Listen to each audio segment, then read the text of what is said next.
V tejto časti ideme robiť oceľové protipožiarne dvere s tzv. Rohovou zárubňou. To znamená, že tá rohová zárubňa je len veľmi tenká na hrúbku dverného krídla. Nebudeme ju dávať na celú hrúbku steny, ale len do tej časti, kde bude teda aplikované dverné krídlo, tak zhruba aj v tejto časti bude aj zárubňa. Tu chcem poukázať na to, ako to bude teraz celé vyzerať.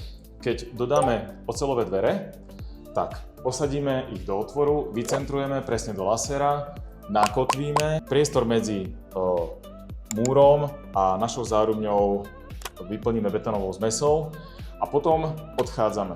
Keď odídeme zo stavby, tak samozrejme betónová zmes musí vyschnúť s tým, že o nejaký deň, dva môže nabehnúť smietkár a tým, že máme zárubňu len v tejto časti, tak je potrebné po nás ešte vyspraviť po hrúbke múru túto časť špalety.